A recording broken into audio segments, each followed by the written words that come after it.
Ladies and gentlemen, good evening. Let's help the Aboriginal people. Human history is full of relentless invasions.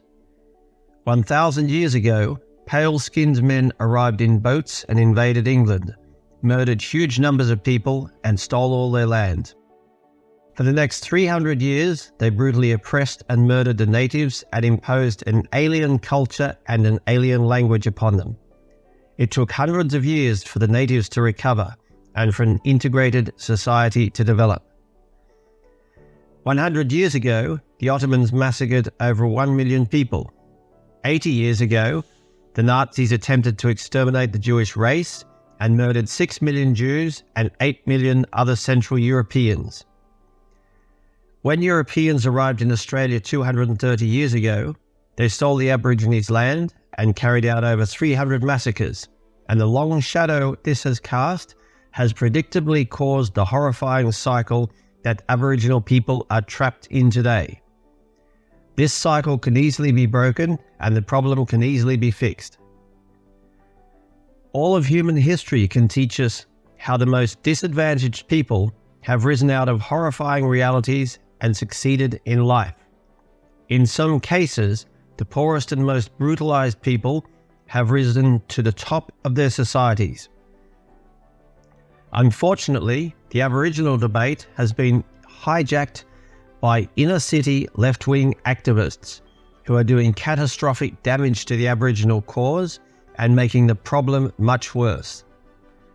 The activists are telling Aboriginal people that their current situation is due to systemic racism.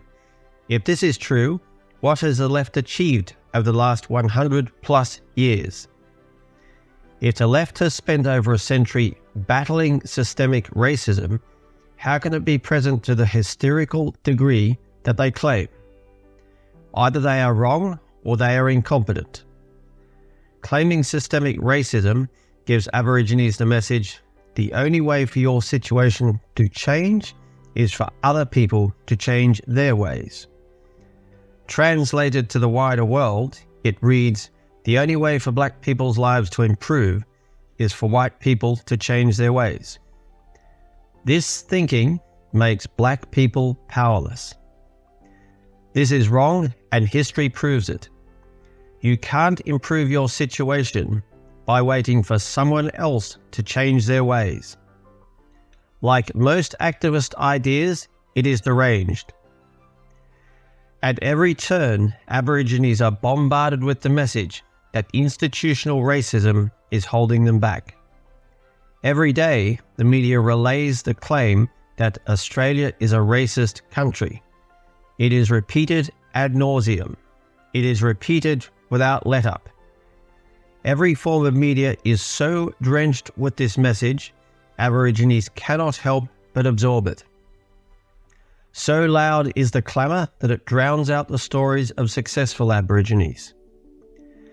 There are enormous numbers of successful Aboriginal sports people, teachers, media figures, and others. The way to improve Aborigines' lives is for them to do exactly what every other successful group in history has done. Relentlessly study every single successful Aboriginal and black person, both living and dead.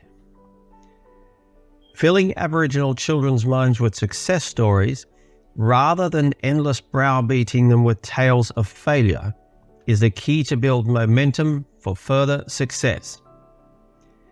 In order for Aborigines to heal, the catastrophic arrival of Europeans needs to be seen in the correct context.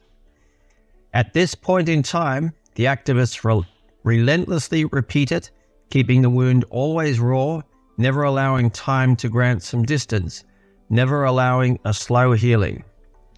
By keeping the wound raw, Aboriginal minds are trapped always in the moment of conquest, as if the trauma of invasion stretches across all time. We must teach the Aborigines about the Holocaust, Srebrenica, Cambodia, and other massacres throughout history. When they see history as a long chain of massacres, they will realize that other people have suffered the same trauma, instead of feeling that they were singled out. Feeling singled out is what has caused the most trauma. The knowledge that they are not alone may not diminish the trauma, but it will make it more understandable. If Aborigines realize that there are groups of people all around the world that are recovering from massacres, then they will know they are not alone. And if they can meet with survivors and relatives of victims and realize the similarities in their experiences, the mutual support may help them to heal and to get their lives on track. First, we must let the Aborigines know about the various massacres throughout history. Second, we must let them know about every single successful Aboriginal person in history. Third, we must tell them about the refugees who are fleeing their homelands where they have lived for thousands of years in search of a better life.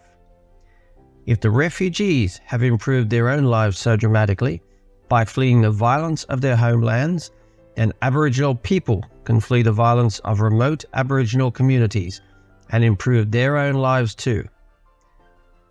When Aboriginal people realize that millions of other people have survived brutal massacres, war and trauma and have gone on to live incredible lives, a great many of them will be inspired to do the same. Have a lovely evening, one and all. Cheerio.